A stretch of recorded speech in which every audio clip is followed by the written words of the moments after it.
여러분들은 운이 있는 사람 같으세요? 없는 사람 같으세요? 우리가 너무나 쉽게 우리의 입으로 이렇게 얘기합니다. 나 참 운이 없는 사람인가 봐. 야, 나 지지리도 복이 없어.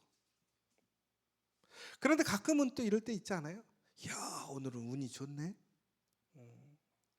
여러분 오늘 아침에 어떠세요? 여러분 운이 있으신 것 같으세요? 없으신 것 같으세요? 우리는 너무나 쉽게 자주 이렇게 얘기합니다. 운이 있다, 없다. 그런데 여러분 운이 있으면 좋겠어요? 없으면 좋겠어요?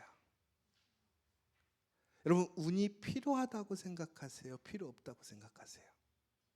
필요하다고 생각하세요? 여러분 신앙 가운데 운이라는 것이 있을까요? 제가 이번 한 주 동안 그 부분들을 좀 생각을 많이 해봤어요. 그런데 성경에서는 분명히 얘기하고 있습니다.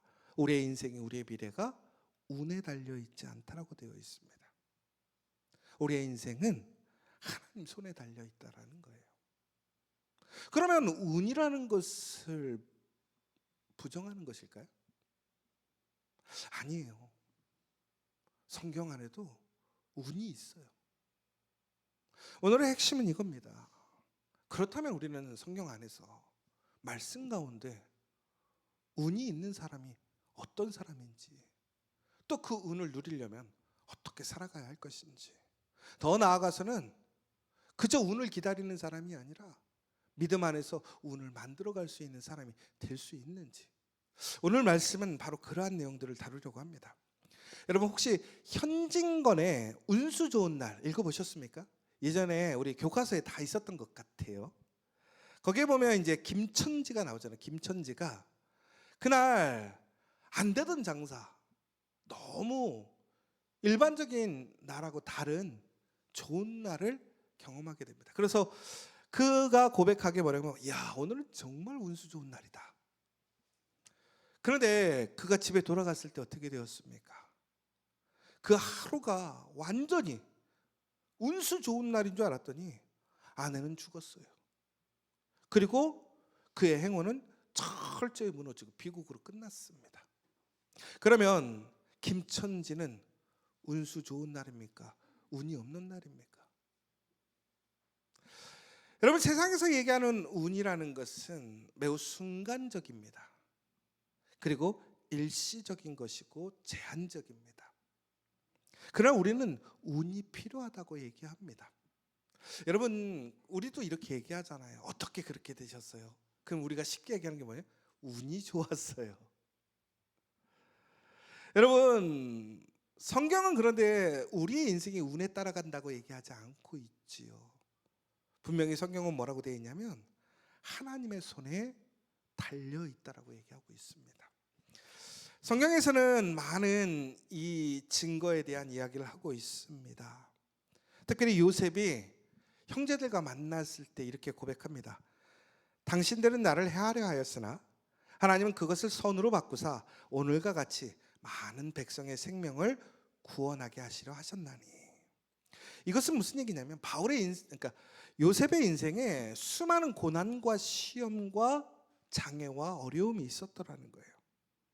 그런데 놀랍게도 하나님께서 그의 삶을 형통하게 하셨다라는 거예요. 운이 좋게 하셨다라는 거예요. 그런데 그것이 어떻게 이루어진 거냐? 하나님의 손을 그에게 내미시고 붙들어 주셨기 때문에 되었다라는 거예요. 여러분 이사야가 이렇게 선포했습니다. 여호와의 손이 짧아 구원하지 못하심도 아니요 귀가 드나요 듣지 못하심도 아니라. 이사야는 무슨 얘기를 하냐면 하나님이 우리를 도와주시기 위한 손이 짧지도 않고 언제나 하나님의 손은 우리의 삶에 닿는다라는 거예요. 더 나아가 하나님의 손은 부족하지 않고 인색하지 않더라는 거예요. 하나님의 손은 모든 것을 승리케 하시는 힘이고 하나님의 손은 우리의 부족함을 온전하게 채울 수 있는 그 창조의 손이라는 거예요. 그러니까 하나님의 손이 우리의 삶을 붙드시고 우리의 삶에 닿아 있다면 우리는 항상 놀라운 하나님의 채우심과 하나님의 인도하심을 경험할 수 있다라는 거예요. 바로 이것이 세상 사람들이 얘기하는 운이라는 거예요. 우리가 필요할 때, 우리가 절실할 때, 우리가 간급할 때, 우리가 수렁에 빠져서 헤어나오지 못할 때 하나님은 그 하나님의 거룩한 손을 내미셔서 우리를 그곳에서 구원해 주시고 일으켜 주시고, 우리에게 이스라엘 사람들이 광야를 헤매고 다닐 때 하늘의 음식으로 그들에게 만나와 메추라기로 땅에서 물을 솟게 하셔서 그들을 목마르게 하지 않았던 것처럼 하나님은 그의 손길을 통해 이스라엘을 살리시고 인도하셨더라는 거예요. 여러분, 바로 이것이 바로 우리가 성경적으로 보는 운이라는 것입니다. 환경이 아무리 불리해도, 또한 주변에 나를 배신하고 험담하고 나를 곡해하고 내가 정말 세상에 그러한 코너에 물리고 모든 것을 잃어버릴 것 같을지라도 하나님의 손이 나와 함께 하시고 하나님의 손이 나를 붙드시면 그 인생은 결코 실패하지 않고 버려지지 않는다라는 거예요. 다시 일어서게 된다라는 거예요. 하나님의 놀라운 손길을 통해 높여진다라는 거예요. 그러니까 다시 얘기하자면 하나님의 손길이 우리에게 끊임없이 이어지고 하나님의 손을 붙들고 있다면 우리의 삶은 형통하게 되는 것이고 우리가 흔히 얘기하는 운이 넘치는 삶이 되는 것이지요. 여러분, 오늘 우리가 요셉을 통해서 그것들을 좀 확인해 보려고 해요. 여러분, 요셉은 형제들에게 팔려서 이방인의 노예가 되었습니다.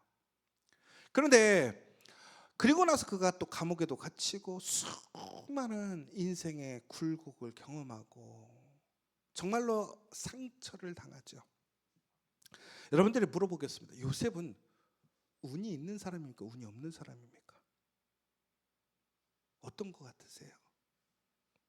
여러분, 결론적으로 요셉이 나중에 뭐가 됐죠?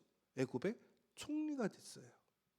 그래서 굶주리고 가뭄이 들어서 죽을 수밖에 없는 그 수많은 사람들을 구원하는 사람이 되었고, 그들의 가족이 이스라엘이 아닌 애굽으로 와서 그 가뭄을 이겨내고 또 그곳에서 안전하게 가정이 살아나는 은혜를 체험하게 됩니다. 그런 결론으로 보자면 요셉은 분명히 운이 있는 사람이에요.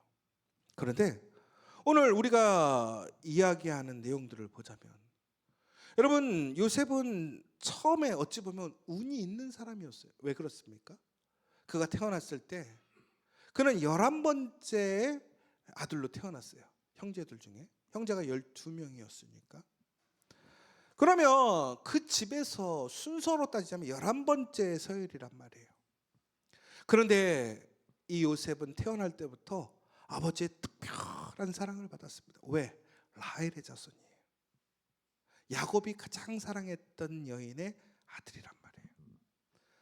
그래서 그 형들과는 다르게 그 형들은 태어나서 들판에서 양을 치고 험한 일을 했어요. 그런데 요셉은 태어났을 때 아버지의 그 애틋한 편애하는 사랑을 통해서 그는 비단 옷을 입고 들판에 나가 일을 하지 않았어요. 오히려 낮았음에도 불구하고 어렸음에도 불구하고 형들을 관리했어요. 그래서 형들이 실수하거나 잘못하면 아버지께 보고하는 역할을 했단 말이에요. 여러분, 그러면 요셉은 운이 있는 사람이 없는 사람이에요? 운이 있는 사람이잖아요. 그런데 요셉이 꿈을 꾸게 됩니다. 하나님이 주신 꿈을 꿔요. 그런데 전국에는 그 꿈을 통해서 요셉은 어떻게 되었습니까? 형들에게 미움을 받습니다. 형들에게 죽임을 당할 위험에 처하게 되죠. 그런데 그 꿈이라는 것은 본인이 꾼 꿈이 아니었어요. 하나님이 주신 꿈을 통해서 그는 어떻게 되었어요? 오늘 형들에게 미움을 받고 버림을 받고 전국엔 어떻게 됩니까? 종이 되었습니다. 여러분, 그런데 오늘 형들에게 단순히 미움받고 버려졌다는 것은 그 사실만으로도 너무나 비참한 일이지만 결국에는 어떻게 되는 거예요? 관계가 끊어진 거예요. 더 나아가서 이제 미디안 상인들에게 팔리게 됩니다. 그러면 요셉은 이제 어떤 사람이냐? 사람이 아니에요. 종이 되었다고 하는 것은 나의 인격, 나의 자유권을 빼앗긴 물건이 되어버렸다는 거예요. 그런데 그것을 가족들을 통해서, 형제들을 통해서 경험하게 되었다는 거예요. 얼마나 운이 없는 사람입니까? 그리고 전국에는 어떻게 되었습니까? 그가 이제 애굽의 종이 되었어요. 근데 열심히 그곳에서 일하다가 그 주인의 눈에 들어서 그가 나중에는 어떻게 되냐면 그 보디발의 가정의 전체 집을 책임지는 가정의 총무가 됩니다. 그렇지만 결국에는 어떻게 되었어요? 보디발의 아내의 유혹에 그는 정직하게 대항으로 그는 오해를 받고 결국에는 감옥에 갇히게 되었습니다. 또 그곳에서 간수의 눈에 들어서 관수를 관리하는 사람이 되었지만 정직하게 꿈을 풀이해 주었지만 잊혀져서 감옥에서 그저 썩어가는 시간을 보내게 됩니다. 얼마나 운이 없냐 이거예요. 근데 또 반대로 요셉을 생각해 보자면 정말 운이 많은 사람이에요. 왜 그러냐?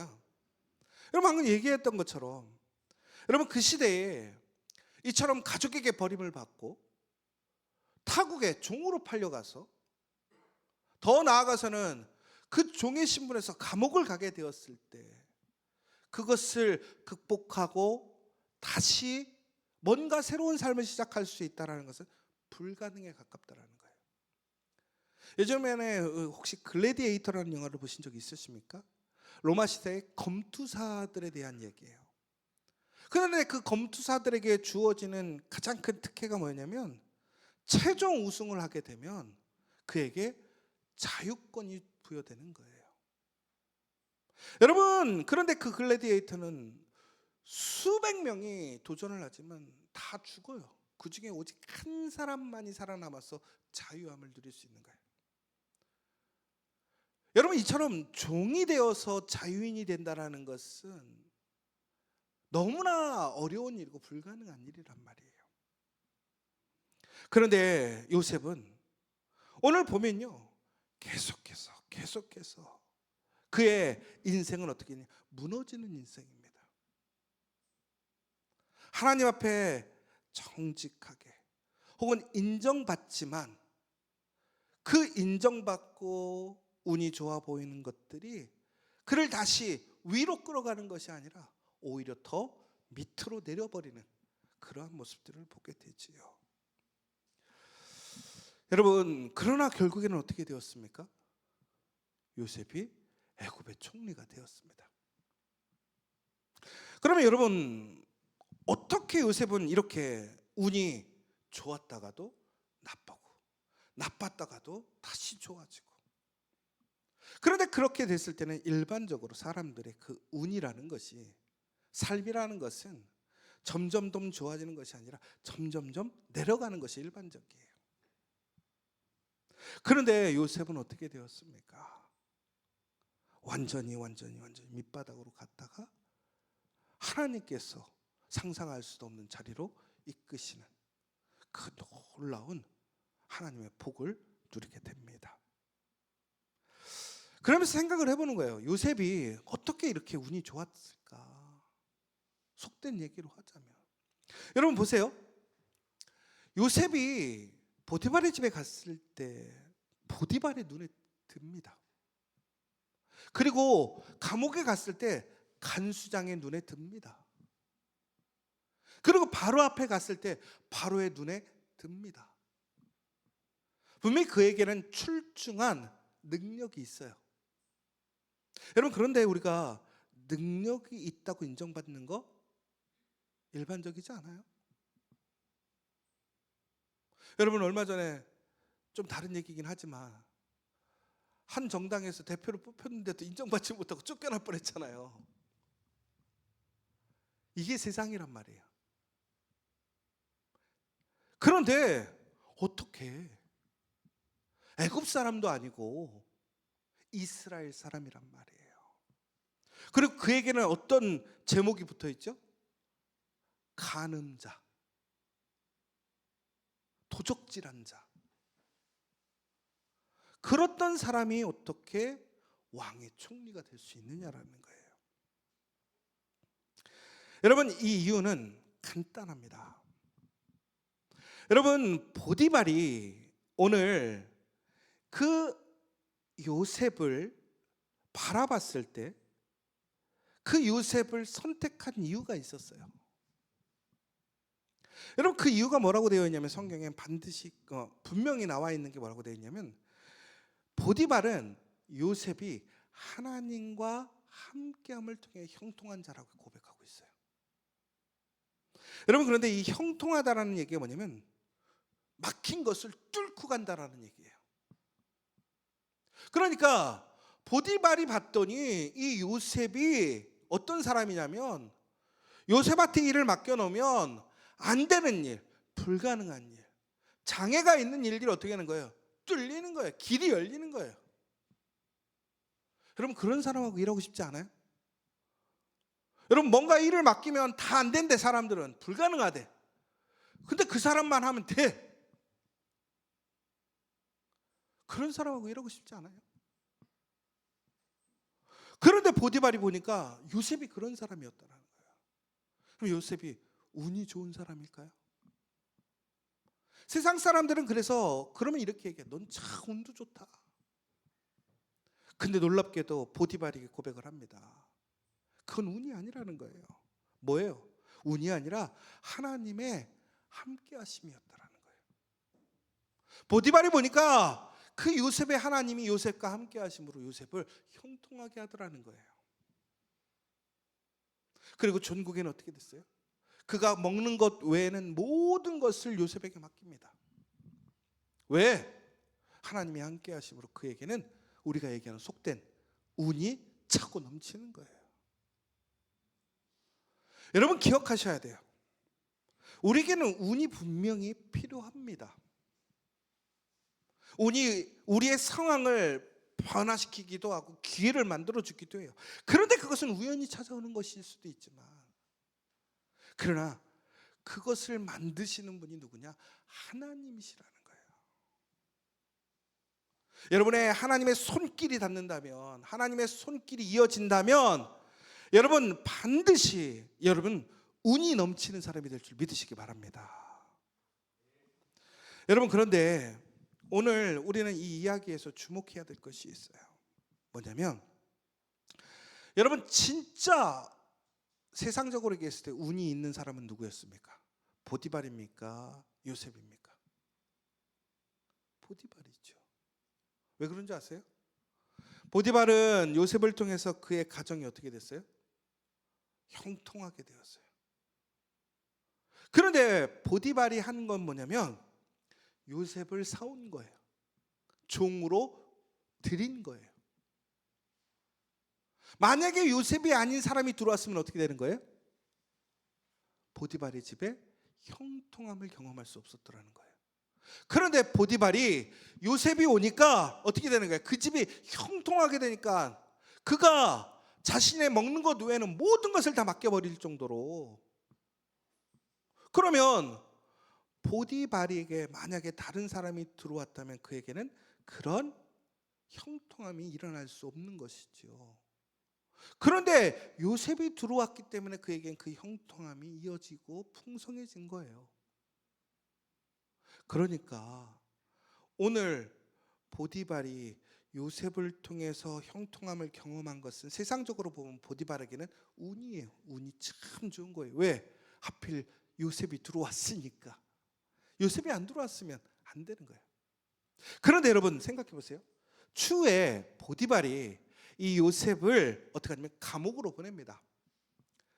그런데 혹자는 성경이 아닌 다른 보도 자료들에 보면 이 보디발이 기본적으로 요셉의 그런 정직함, 그 아내의 어떤 부정직함을 알고 있었다고 생각해요.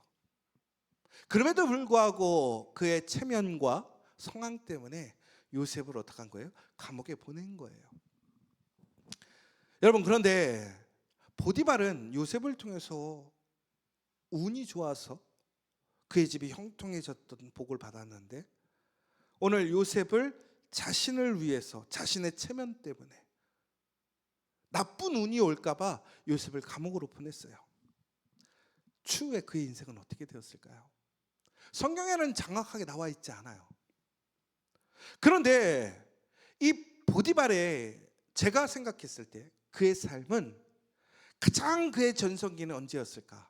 바로 요셉과 함께 했을 때랄 거예요. 그 이후에 성경에 보디발에 대한 이야기가 나오지 않습니다. 자료들이 나오지 않아요. 그럼 무슨 얘기입니까? 보디발은 속된 얘기로 세상적으로 운이 좋아서 요셉을 만나게 되었어요. 그런데 요셉을 잃어버리자 어떻게 됐어요? 그는 그 운이 다하게 된 거예요. 그런데 요셉은 어떻습니까? 그의 인생에 그 운이 끊겼습니까? 아니면 계속 이어집니까? 끊임없이 이어지는 것을 보게 돼요.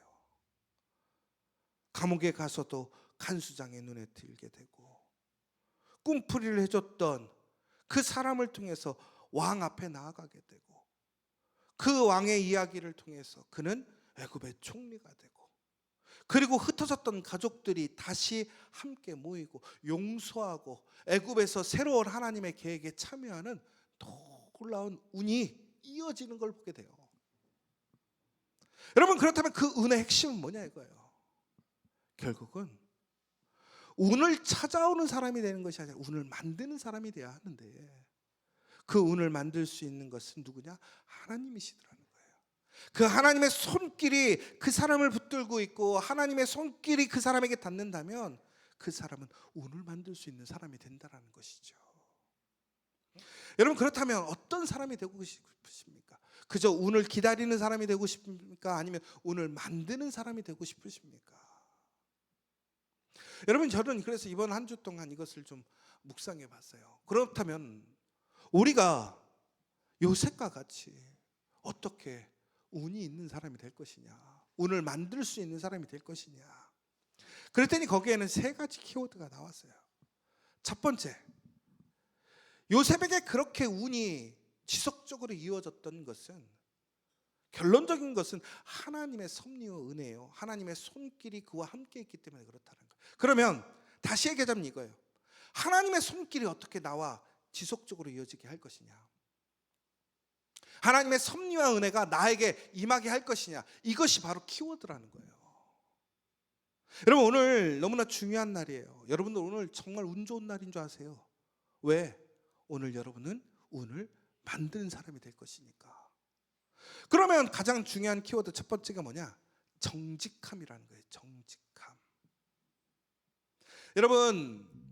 여러분에게 이 정직함이 무엇으로 느껴질지 모르겠어요. 그런데 여러분, 이 정직함이라는 키워드가 요셉에게는 세상적으로 보면 운이 되기도 했지만 운을 막는 것도 되기도 했어요. 왜 그러냐면 요셉이 어릴 때 그가 형들에게 시기를 당하고 혹은 어려움을 당하게 되었던 그 이유가 뭐였냐면 그가 정직했기 때문에 그렇습니다. 그들의 형들의 실수를 아버지에게 요셉이 정직하게 이야기했다라고 되어 있어요. 그러자 형들이 그것을 듣고 그때부터 이 요셉을 시기하고 질투했고, 추후에는 어떻게 되냐면 그를 죽이려고 했던 것입니다. 여러분, 요셉은 이처럼 정직했지만 오히려 그 정직함으로 그는 운이 나쁜 사람이 되어가는 모습을 보게 되죠. 여러분, 마찬가지예요. 우리가 정직해질 때 우리는 반드시 그것이 우리에게 유익이 오고 이익이 될 거라고 생각해요. 그러나 여러분 기억하셔야 돼요. 정직은 손해다라는 것입니다. 그러나 결론은 정직에는 손해가 따르지만 그 손해에 손익분기점이 있더라는 거예요. 무슨 얘기냐? 우리가 정직하게 살면 반드시 거기에는 손해가 따라옵니다. 손해보지 않고 정직해질 수 없더라는 거예요. 정직한 삶을 살 수 없다라는 거예요. 그러나 그 삶을 꾸준하게 지켜가고 이어가다 보면 우리에게는 그 손익분기점을 넘어서 우리에게 운이 되는, 유익이 되는, 복이 되는 시점으로 바뀌는 시점이 있더라는 거예요.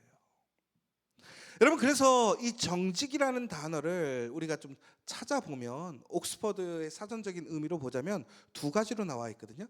첫 번째는 정직하고 강한 도덕적 원칙을 갖는 특징이라고 되어 있고요. 두 번째는 뭐냐면 전체적이고 나누어지지 않은 상태라고 되어 있습니다. 그러니까 정직이라는 개념의 가장 핵심은 뭐냐면요, 이게 지속성을 갖고 있어야 된다는 거예요. 여러분, 정직하다고 하는 것은 단순히 어제는 정직했고 오늘은 정직하지 않은 것이 정직한 게 아니라는 거예요. 정직하다라는 것은 한결같아야 된다는 거예요. 그래서 이 정직하게 될 때, 그래서 여보세요, 요셉이 정직했을 때는 그 정직이 미성숙한 정직이었습니다. 그럼에도 불구하고 그는 그 정직의 훈련, 정직의 태도를 끝까지 지켜가니까 전국에는 그에게 유혹이 왔음에도 불구하고 그는 그의 주인 앞에서 정직했어요. 그 아내의 유혹에 넘어가지 않았어요. 그래서 그는 감옥에 가게 되었어요. 감옥에 가서도 그는 정직하게 행했어요. 그래서 간수장 안에 눈에 들어옵니다. 그는 정직하게 꿈을 풀이해서 주었어요. 그러나 그것이 바로 응답되지 않았어요. 그는 정직하게 모든 것을 사실대로 이야기했고, 정직하게 다른 의도와 목적을 구하지 않고, 정직하게 그는 그의 삶에 성실했더라는 거예요. 그러자 놀랍게 하나님께서는 어떻게 하셨어요? 그를 세워주시고 높여주시고 그 수렁에서 다시 일어설 수 있도록 인도해 주셨더라는 거예요. 여러분, 우리의 운이라는 것은 그저 찾아오는 것이 아니라는 거예요. 하나님의 손길이 그저 은혜와 섭리 가운데 나에게 터치되는 것이 아니라 바로 하나님 앞에 우리가 정직하게 살아가게 될 때 하나님께서는 우리를 거룩하게 여기시고 우리의 손을 붙드시더라는 거예요. 여러분, 기억하십시오. 하나님이 붙드시는 것은 거룩한 것입니다. 하나님은 부정한 것을 가까이 하지 않으시고 붙들지 않습니다. 그러면 우리가 하나님 앞에 거룩해진다라는 그 첫 번째는 바로 정직이라는 거예요. 그런데 이 정직에 대해서 우리가 조금 더 깊이 있게 좀 생각해 봐야 되겠어요. 우리가 정직 그러면 거짓말 안 하는 거, 이 정도로만 생각하는데 그렇지가 않더라는 거예요. 제가 우리 얼마 전에 우리 어떤 소개해드린 분이 있었죠. 그 김진수 장로님이라는 분을 소개를 해드렸었어요. 인디안의 미 종족 전도를 하셨던 분이 아니라 오종족 전도를 하셨던, 잘못 복음이 전달된 곳에, 그러니까요, 반대로 얘기했어요. 오전도 종족. 네, 그렇게 했던 분에 대한 부분을 이제 우리가 어떻게 했냐면 만나서 얘기를 좀 해봤어요. 그런데 그분이 하는 얘기가 그 얘기예요. 본인의 사업의 가장 핵심이 뭐냐? 정직이라는 거예요. 그런데 사업하면서 정직해야 된다는 것은 상당히 이질적인 부분이거든요. 그래서 뭐 이중장부를 써야 되느냐 말아야 되느냐부터 시작해서 어디까지 정직해야 되느냐에 대한 부분들을 좀 구체적으로 실제적으로 얘기한 부분들이 있어요. 이제 그래서 그 부분은 11월 달에 오시면 설교 들으시면 될 것 같고요. 제가 할 얘기는 아니고. 근데 제가 그분과 얘기하면서 조금 도전받았던 부분들이 있었어요. 뭐냐? 그분이 생각하는 정직에서는 이런 내용들이 있었어요. 뭐냐면 안 해도 되는 일도 정직하게 해야 한다는 거예요. 상대방이 모르는 것도 의도적으로 정직하게 처리해야 한다는 거예요. 무슨 얘기냐면 그분이 제가 저번에도 말씀드렸던 것처럼 고사리 그리고 송이버섯을 채취를 해서 시기에 그 원주민들이 그것을 가져오면 수매를 해서 정상적인 가격에 그들에게 그것을 사주고 그것을 유통시키는 일을 하고 계시는 거예요.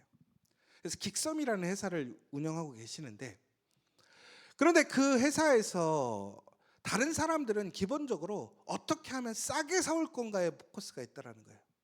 근데 이분은 어떻게 하면 정상적인 가격에 사올 것인가를 고민을 한 거예요. 그러니까 이게 사업적으로 상당히 리스크가 많고 손해가 나는 구조예요. 그런데 이분은 그 구조를 유지하기 위해서 또 그 원주민들이 지속적으로 그것을 통해서 삶에 도전이 되고 유익이 되게 하기 위해서 그 일을 만든 거예요. 생각해 보니까 원주민들에게 가장 큰 문제가 뭐였냐면 나라에서 주는 돈이었다라는 거예요. 나라에서 돈을 일정하게 매달 주니까 일을 안 하는 거예요. 일을 안 하니까 그 돈 갖고 뭐 하겠어요? 술 먹고 마약하고 자살하는 거예요. 배우지 않는 거예요. 그 인생이 피폐해지는 거예요. 그래서 그 장로님이 무슨 생각을 했냐면 이들이 일을 하게 해야 되겠구나. 그런데 일에 대한 맛은 결국은 뭐로 들어오는 거냐면 돈의 결과로 들어오는 거잖아요. 열심히 일한 만큼의 결과가 돌아오게, 정직하게 일한 만큼 받을 수 있게 만들어줘야 되겠다. 그런데 놀랍게도 이분이 하신 게 그 고사리를 따오고 송이를 따오면 이것을 수매할 때 다른 바이어들은 어떻게든 가격을 싸게 하는 거예요. 그래야 자신들의 유익이 많아지니까. 근데 그것을 항상 일정하게 유지를 해줬다라는 거예요. 그리고 그 구조를 팔았을 때도 수익이 생기는 구조를 계속 유지해 간 거예요. 그런데 어느 날 이곳에서 이제 버섯을 땄을 때 버섯을 두 가지로 산다라는 거예요. 하나는 신선식품으로 사용할 버섯. 이게 무슨 얘기냐면 바로 들어오면 그것을 보내서 바로 생으로 먹든 이렇게 먹을 수 있게끔. 하나는 이제 냉동으로 저장해서 가공식품으로 만드는 거예요. 그래서 이것을 두 가지의 가격으로 받았대요. 하나는 냉동식품용으로, 하나는 산지에서 바로 신선식품으로 사용할 수 있는 것으로. 그런데 이 냉동식품으로 받는 것에 대해서는 가격을 어떻게 하냐면 낮게 받는 거예요. 그러니까 좀 흠이 있거나 기간이 지나거나 이렇게 된 그것들을 수매를 해주는 거죠. 그리고 최상급들, 좋은 것들은 바로 신선식품으로 쓸 수 있게끔 해주는 거예요. 그런데 이제 시즌이 끝나서 거의 이제 그러한 모든 것이 클로징 되었는데 어느 날 인디언 한 사람이 밤에 찾아온 거예요. 너무나 집에 어려움이 생겨서 송이를 따러 나간 거죠. 근데 아주 고급 송이를 따온 거예요. 그런데 이미 그것은 이제 신선식품으로 나갈 수가 없어요. 왜? 요청한 팔 수 있는 데가 없으니까. 그럼 결국은 그건 뭐로 팔아야 돼요? 냉동으로 팔아야 되는 거죠. 그러니까 냉동으로 팔 때는 기존의 신선식품보다는 훨씬 낮은 가격으로 수매를 하는 거예요. 그래서 그 사람에게 그렇게라도 팔겠냐라고 했더니 본인은 상관이 없다라는 거예요. 그런데 이분의 입장에서도 그것을 굳이 사줄 필요가 없는 거예요. 그분은 사면 어떻게 되는 거예요? 재고가 쌓이는 거죠. 냉동식품으로 나중에 나가긴 하겠지만. 그러나 이 사람의 딱 한 사장을 생각하셔서 그것을 냉동 송이 가격으로 사서 놔둔 거예요. 근데 놀랍게도 그 다음날 밴쿠버에 있는 유명한 식당에서 지금 당장 쓸 수 있는 송이를 요청한 거예요. 비싼 가격에. 운 되게 좋죠. 싸게 샀는데 그 다음날 바로 엄청 비싼 가격으로 팔 수 있고 판로가 뚫린 거죠. 그러면 사람들을 불러다가 나가서 구해오고 하려면 너무나 일이 많은데 어젯밤에 사놓은 게 있잖아요. 품질이 너무 좋은 게 냉동시키지 않고 바로 보내면 되는 거예요. 그랬더니 어떻게 된 거예요? 싸게 사가지고 어떻게 된 거예요? 비싸게 판 거예요. 그럼 여러분 이게 우리는 어떻게 생각해요? 야, 운 진짜 좋네. 운수 좋네. 야, 착한 일 하니까 하나님이 이렇게 운을 좋게 해주셨네. 근데 그 장로님이 어떻게 하셨냐면 그렇게 팔은 다음에 그 인디언을 불렀어요. 불러가지고 돈을 더 줬어요. 왜? 내가 당신한테 분명히 뭐로 샀어요? 냉동으로 샀는데 냉동으로 안 팔고 뭐로 팔았어요? 신선식품으로 팔아서 돈을 받았다라는 거예요. 그 돈을 지급했다라는 거예요. 여러분, 바로 이것이 상대방이 모르는 것도 의도적으로 정직하게 사는 비결이에요. 그러면 당연히 어떻게 되는 거예요? 손해가 나야 되잖아요. 그런데 놀랍게도 사업이 더욱더 확장되고 유익이 생겨서 더욱더 회사가 커지고 있어요. 여러분, 정직하면 손해본다라는 생각이 있어요. 맞아요. 정직하면 손해봐야 해요. 그런데 놀랍게도 정직해서 손해보면 하나님께서 그 손해를 채우시더라는 거예요. 그게 우리가 생각하는 운이 좋네라는 거예요. 여러분, 분명히 그 정직에는 손해가 나지만 시간이 흐르면 손익의 분기점이 생기게 되는데, 그 손익의 분기점이 우리가 생각하는 운이 좋은 포인트가 되는 거예요. 그런데 그것은 우연히 찾아오는 것이 아니라 누가? 하나님의 손길이 그 사람을 붙들고 그 일을 붙들게 될 때에 변화가 된다라는 것이죠. 그래서 이렇게 얘기해요. 아무도 보지 않을 때 정직해야 한다. 더 나아가 그러한 정직을 꾸준하게 유지해 가다 보면 하나님께서는 놀랍게도 이 정직이 결국에는 곱셈이 되게 하더라. 덧셈이 아니라. 여러분, 그런데 우리는 항상 내가 조금이라도 손해보지 않으려고 플러스에 관심이 많아요. 그런데 여러분, 마이너스 곱하기 마이너스는 뭐예요? 플러스예요. 마이너스 곱하기 플러스는 마이너스예요. 여러분, 하나님을 신뢰한다면, 하나님을 믿는다면 하나님의 손길 앞에 정직하게 살아가십시오. 그러면 하나님은 반드시 여러분에게 우리가 생각하는 그 놀라운 운을, 그 하나님의 섭리를, 은혜를 허락하시더라는 거예요. 여러분, 그런데 놀랍게도 요셉은 이처럼 정직하게 삶을 통해서 그는 놀라운 하나님의 섭리와 은혜로 그 운을 만들어가는 사람이 되었어요. 그러나 반대로 정직하지 못했던 사람들을 기억해 보십시오. 그의 형들을 기억해 보십시오. 그들은 아버지에게 거짓말했습니다. 정직하지 않게 살았어요. 그 순간에 그러한 손해와 어려움을 당하지 않으려고 그들은 거짓말했어요. 그들의 인생은 어떻게 되었습니까? 아버지의 슬픈 모습을 평생 보고 살았어요. 그들 안에는 죄책감이 가득했습니다. 항상 불안과 두려움이 있었어요. 그들의 인상은 항상 밝지 못했어요. 그러나 요셉은 어땠습니까? 정직하게 삶으로 그의 인상은 오히려 수많은 시험과 도전 속에서 그의 것을 빼앗기고 잃어버리는 모습들이 된 것처럼 보여요. 그러나 그는 당당했어요. 하나님의 은혜 안에서 결코 불안하거나 두려운 삶을 살지 않았단 말이에요. 사랑하는 여러분, 우리가 운이라는 것은 단순히 우연히 찾아오는 것이 아니에요. 하나님의 손길이 닿는 순간 우리에게 운이 되는 거예요. 힘이 되는 거, 능력이 되는 거예요. 그것은 바로 하나님 앞에 정직하게 살아가는 우리의 삶의 태도가 증거되어지고 선포되어질 때에 놀랍게도 하나님께서 역사를 일으키시는 거예요. 여러분, 또 한 가지 키워드가 있어요. 운 좋은 사람이 되려면, 운을 만드는 사람이 되려면 중요한 게 뭐냐? 따라해 보세요. 이쁜 사람이 되자. 여러분, 이쁘세요? 결론은 무슨 얘기냐면 이쁜 사람이 운이 생겨요. 그러면 여기서 이제 반대할 사람도 있죠. 나는 뭐야? 안 이쁜데. 여러분, 이쁘다고 생각하세요? 이쁘다고 생각하시는 분에게는 하나님의 운이 있기를 간절히 축원합니다.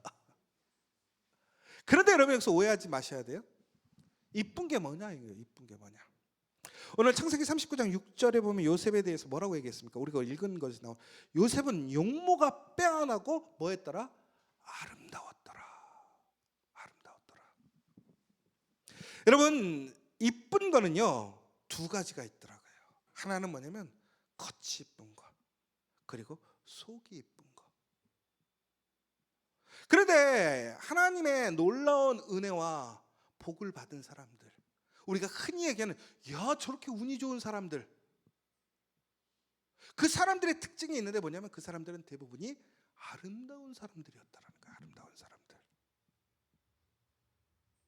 여러분, 라헬이 그랬고 다윗이 그랬고, 여러분 오늘 요셉이 그렇더라는 거예요. 그런데 여러분, 우리가 가지고 있는 외적인 아름다움은 우리에게 기회가 되기도 하지만 그것이 유혹이 되기도 합니다. 그런데 그 유혹과 기회 속에서 그것이 아름다운 하나님의 축복이 되게 하는 그 놀라운 비결은 뭐냐면 우리의 마음의 아름다움이라는 거예요. 그게 정직함이죠. 우리의 마음이 아름다웠을 때 전국에는 하나님께서 그 사람에게 기회를 주시고 길을 열어주시는 거예요. 여러분 보세요. 보디발이 요셉을 보았을 때 요셉이 눈에 들어왔던 이유는 뭐냐면 그가 잘생겼기 때문에 그래요. 여러분 그러니까 여러분 항상 밖에 나갈 때 이쁘게 하고 다니세요. 교회 올 때 제일 이쁘게 하고 오세요. 우리 박 권사님처럼. 오늘 장로님 보세요. 너무 이쁘게 오고 오셨잖아요. 그렇죠? 여러분 교회 올 때 대충 하고 오지 마세요. 왜? 이쁜 게 운이 되는 거예요. 기회가 되는 거예요. 그런데 보디발이 단순히 요셉을 외모로만 뽑았을까요? 아니에요. 간수장이 요셉을 감옥을 책임지는 사람으로 세웠어요. 왜 그랬을까요? 잘생겼으니까. 눈에 띄거든요. 근데 눈에 띈다고 여러분 다 아무나 일 맡겨요? 그럼 회사 망하죠. 여러분 잘생긴 사람만 살면 그 집 행복해져요? 그럼 다 잘생긴 사람하고 살면 다 잘 살아야지. 그런데 놀랍게도 외모는 처음에 기회를 주지만 그 기회가 운이 되게 하는 건 아니에요. 그건 뭐냐? 그 마음이라는 거예요. 마음. 보디발이 봤을 때 그가 형통했거든요. 그럼 결국은 뭐냐? 정직하고 마음이 아름다우니까 끌리는 거예요. 여러분 마찬가지 아니에요? 간수가 요셉에게 뭔 좋은 게 있다고, 요셉에 뭐 받을 게 있겠다고 그를 그 감옥을 지키는 간수가 그를 간수장 밑에 뒀겠어요. 잘생기고 의미가 없어요. 마음이 믿을 만한 거예요. 이쁜 거예요. 여러분 그런데 우리의 외모는 어디서 나오느냐? 마음에서 나온다고 되어 있어요. 여러분 사람들 봤을 때 하우 이쁘다, 하우 이쁘다.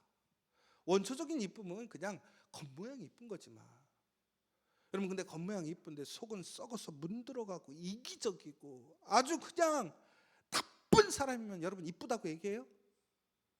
더럽다고 그러잖아요. 지저분하다고 얘기하잖아요. 그런데 우리가 그냥 세상적인 기준으로 보면 코도 오똑하지 않고 눈도 크지 않아. 근데 그 마음을 보면 세상에서 볼 수 없는 마음의 씀씀이야. 너무 선하고 감동이 되는 마음이야. 그럼 여러분들 뭐라고 그래요? 야 진짜 이쁘다. 여러분 바로 이 아름다운 마음이 하나님과 동행함을 만들더라는 거예요. 하나님과 동행하는 사람은 예수님의 마음을 닮고 하나님을 닮아가요. 그 마음을 닮아간다라는 거예요. 그 사람에게 운이 있는 거예요. 세 번째는 꿈이에요. 꿈. 여러분 운이 있으려면 꿈이 있어야 돼요. 보세요. 이 요셉이 처음에 이 모든 문제의 발단이 됐던 거에 뭐냐면 그가 꿈꾼 것 때문에 그렇거든요. 그 꿈꾼 것 때문에 형들이 결국에는 최종적으로 결론 짓죠. 이놈 죽여야 되겠구나. 왜? 형들이 자기한테 다 무릎 꿇고 절한다. 아버지마저도 그 얘기 듣고 별로 기분이 좋지 않았단 말이에요. 그런데 여러분 보세요. 그 꿈을 요셉이 꾼 거예요? 누가 꾼 거예요? 하나님이 주셨단 말이에요. 근데 여러분 무슨 얘기냐면 여러분 그렇다고 해서 나 꿈 안 꾸는데 저녁에 그 얘기가 아니죠. 하나님이 주시는 사명, 비전이 있으면 그 사람에게 운이 있는 거예요. 운이 넘치는 거예요. 제가 아침에 조금 우스갯소리로 그런 얘기를 했어요. 제가 여러분 운이 있는 사람 같으세요? 없는 것 같으세요? 저희 세 가지 운이 있어요. 세 가지 복이 있어요. 첫 번째, 우리 유진아 성도가 저한테 항상 그러게 목사님 어쩜 그렇게 주차복이 많아요? 주차장만 가면 저는 주차할 곳이 열려요. 근데 여러분 이게 복이에요? 운이 좋은 거예요? 근데 진짜 저도 신기하게 가면 자리가 생겨. 그리고 자리가 금세 보여. 사람들은 안 생기는데. 두 번째는 뭐냐면요, 저는 사람 복이 있어요. 진짜로 저는 돈복은 없거든요. 그럼 제가 이미 세상 부자 됐겠지요.